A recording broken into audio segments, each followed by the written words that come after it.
Yo, the enemy's public, I gotta keep my eyes open. Pay attention, stop walking around like you blindfolded. This not the World Cup, but Nasir be kicking knowledge. This is the type of information you can never learn in college. It's time to fight back, it's no more trying to play it cool. We got interviews, podcasts, and got the latest news. So sit back and relax, we about to get it started. Earth is the canvas, and guess who's the con artist? They brainwashing us, the system corrupted. You are now rocking with the enemy's public.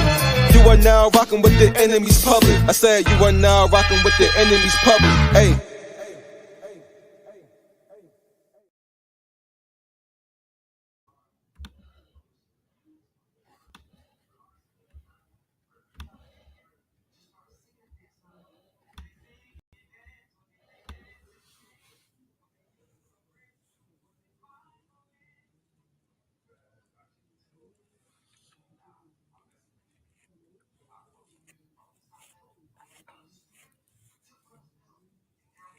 Staff, including Ernest Brooks.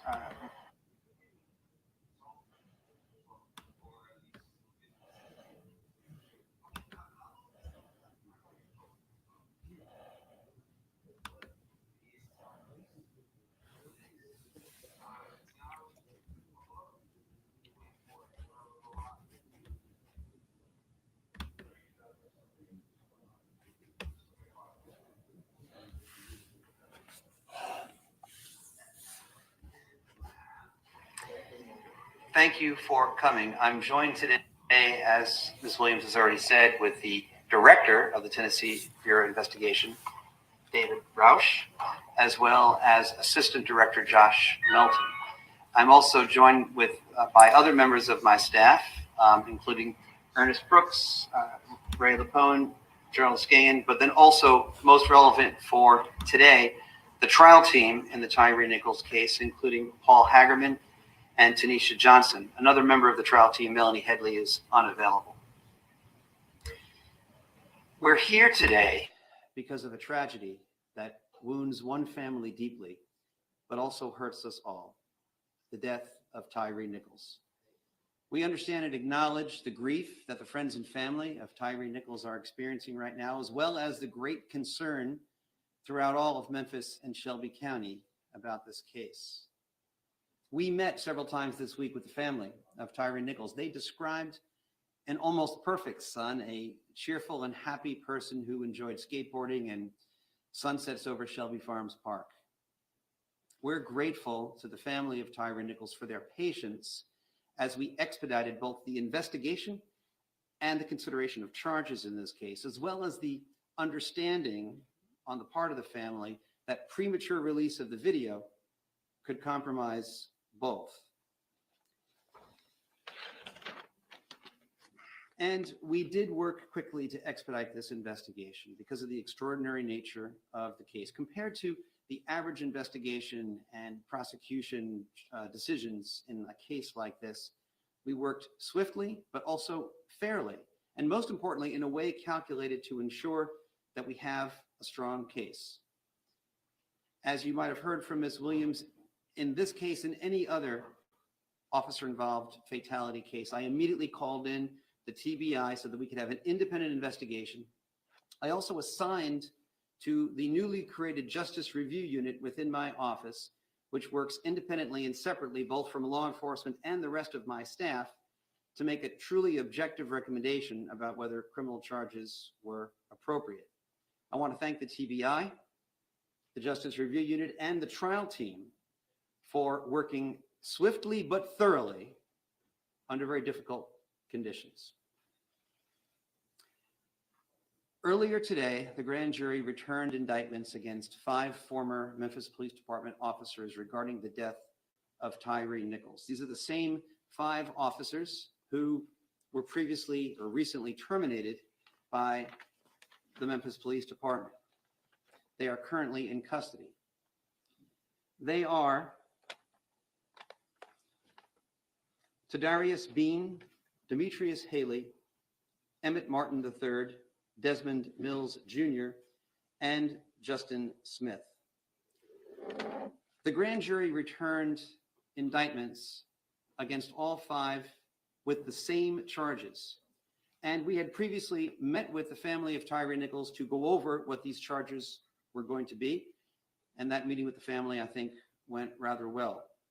Here are the charges: second-degree murder, aggravated assault, aggravated kidnapping resulting in bodily injury, aggravated kidnapping involving the possession of a weapon, official misconduct through unauthorized exercise of power, official misconduct through failure to act when there is a duty imposed by law, and official oppression. While each of the 5 individuals played a different role in the incident in question, the actions of all of them resulted in the death of Tyre Nichols, and they are all responsible. It's important to note, as Ms. Williams said, that this is still an ongoing investigation, and therefore there are limits on what we can say about this case. We ask for everyone's continued patience as we continue to vigorously seek justice in this case. We also know that the public is very concerned about whether they can see the video about this incident and the timing of the release of this, the video of this incident. I have been in regular contact with the city of Memphis, the custodian of that record, and I can tell you that the city will be releasing the video sometime after 6 p.m. Friday, tomorrow, and that the city of Memphis should be making a statement somewhat later on this afternoon regarding the timing of that release. Let me close by saying, both to the family of Tyre Nichols and to the broader community here in Memphis and Shelby County, we all want the same thing. We want justice for Tyre Nichols. It's my hope that if there is any silver lining to be drawn from this very dark cloud, it's that perhaps this incident can open a broader conversation about the need for police reform. The world is watching us, and we need to show the world what lessons we can learn from this tragedy. I'm hopeful that we can show them who I know us to be, a community working towards positive change here in Memphis and Shelby County. With that, let me ask Director Roush to step forward. Thank you, DA Moore. Good afternoon. I'm David Roush, Director of the Tennessee Bureau of Investigation. First and foremost, and most importantly, on behalf of the Tennessee Bureau of Investigation, I want to extend my deepest condolences to the family and friends of Tyre Nichols. My prayer is that God will wrap his comforting arms around you and keep you during this very difficult time. We can't imagine the pain you're experiencing, but let me reaffirm, we are here to pursue truth and justice, realizing that we should not be here. Simply put, this shouldn't have happened. I've been policing for more than 30 years. I've devoted my life to this profession, and I'm grieved. Frankly, I'm shocked. I'm sickened by what I saw and what we've learned through our extensive and thorough investigation. I've seen the video, and as DA Morley stated, you will too. In a word, it's absolutely appalling. Let me be clear. What happened here does not at all reflect proper policing. This was wrong. This was criminal.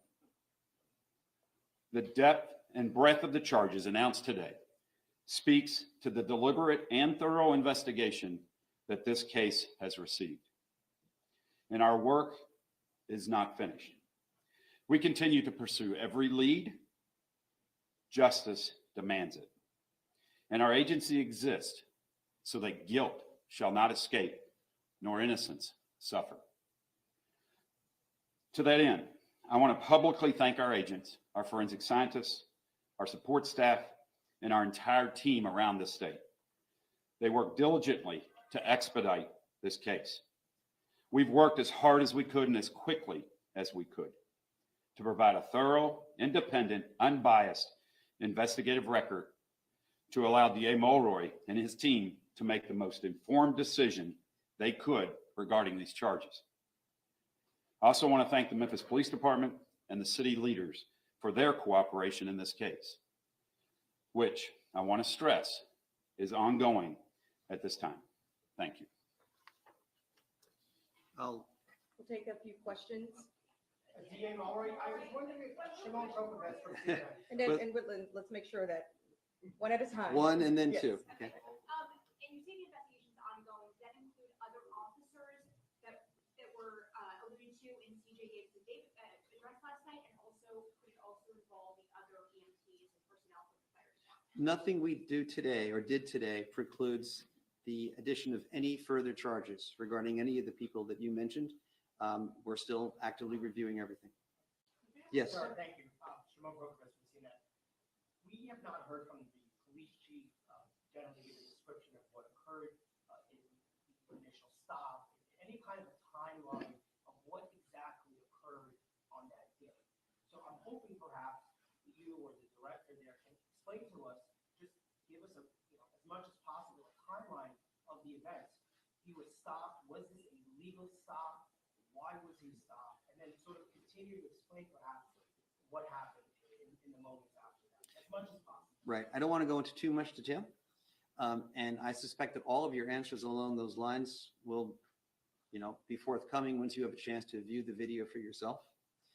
I know that a lot of this has already been publicly released, but there was an initial traffic stop. We won't comment right now on the presence or absence of legality of the stop, but there was a traffic stop, and there was an initial altercation involving several officers and Mr. Nichols. Pepper spray was deployed. The Mr. Nichols, fled on foot.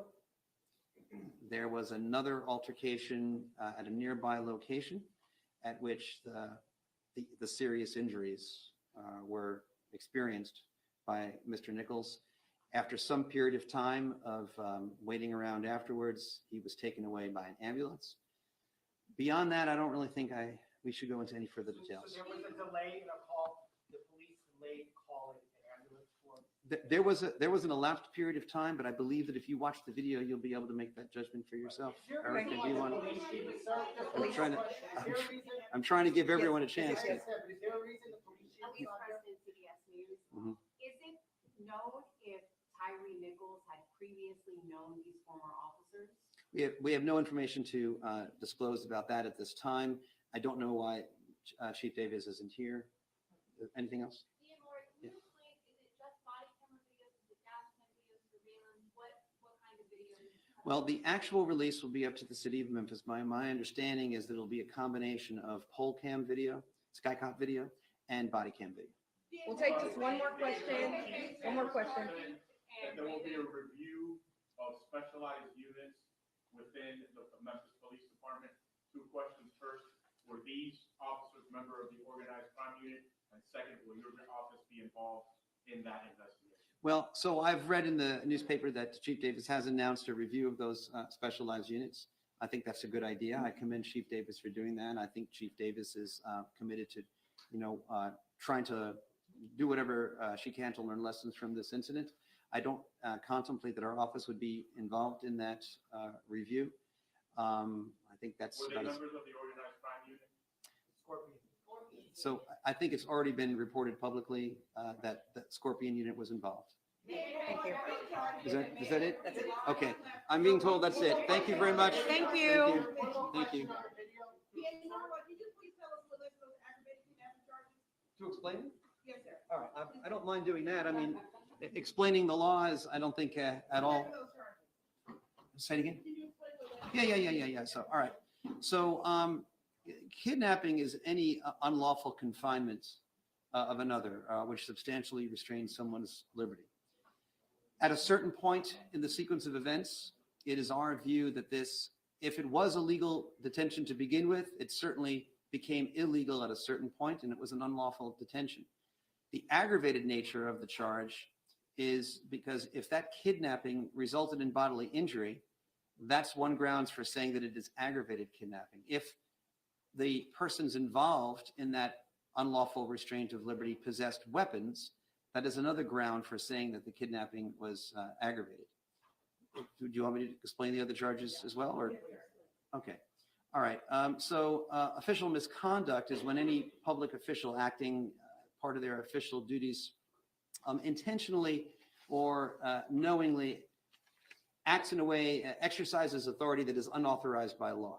Right? So that's an affirmative statement, an affirmative act of official misconduct. At the same time, law enforcement officials who are on duty are also under an affirmative duty to prevent official misconduct and to accurately report information to any medical personnel that show up. And through inaction, when there is a duty imposed by law, that could also be a separate ground for charging official misconduct. Official oppression is a related statute. It's not exactly the same. There is some overlap, but it's not perfect overlap, but it is basically some sort of, by an official, knowing mistreatment in the course of carrying out their official duties. Aggravated assault, I think, is fairly obvious, and under the laws of Tennessee, second-degree murder is a knowing killing. All right.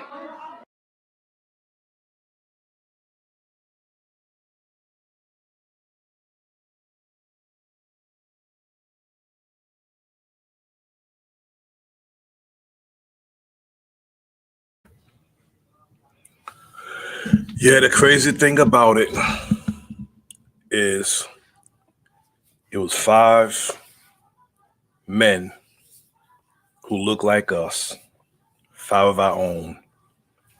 And Memphis, Tennessee, Shelby County, and the state of Tennessee is doing the right thing concerning these cops who murdered this brother. But I asked the question, would the justice be so swift if it was white officers? They locked these brothers up very fast. If the officers were white, they'll be asking us for transparency.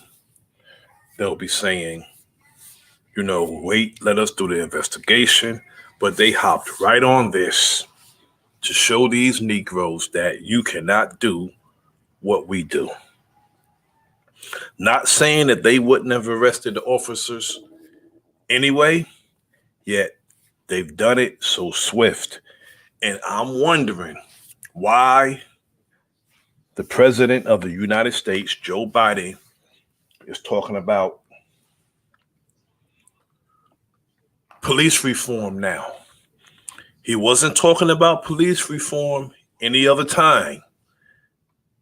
When it was Kim Potter, when it was the McMichaels, when it was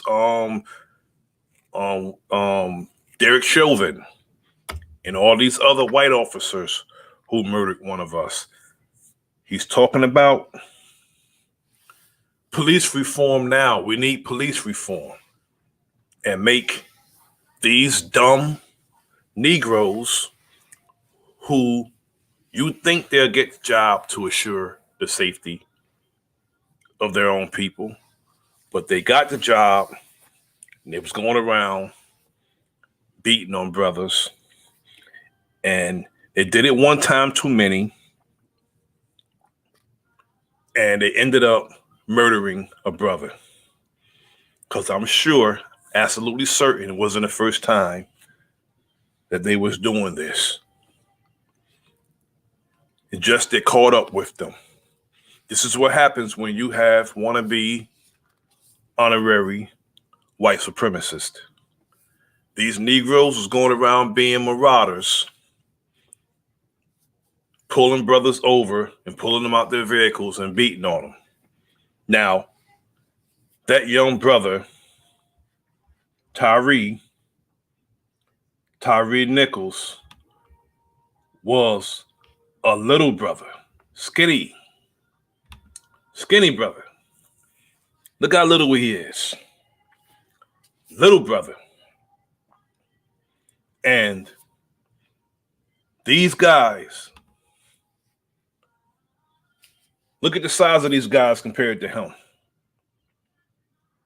They beat on him for 3 minutes and didn't take him to get medical service or medical attention. He stood around for a while. The ambulance came. They beat him to death.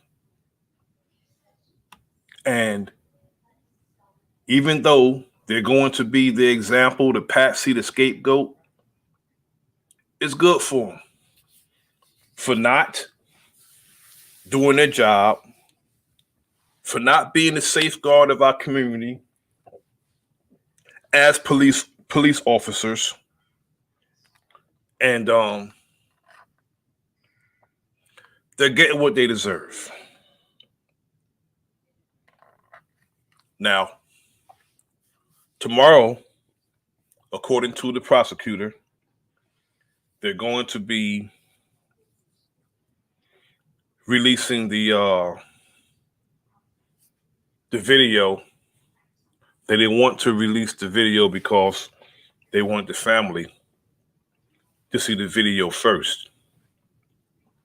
And when that video was released, I'm going to show it and do commentary. And I would like to have a discussion about what happened. It's a shame that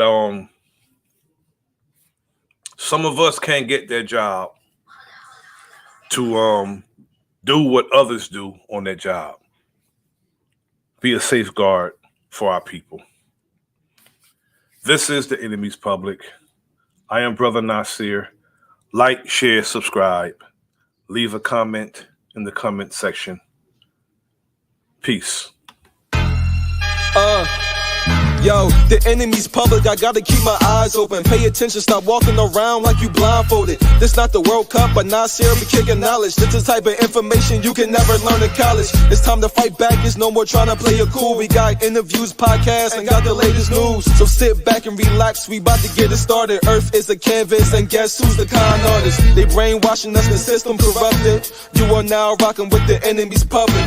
You are now rocking with the enemy's public. I said you are now rocking with the enemy's public. Hey.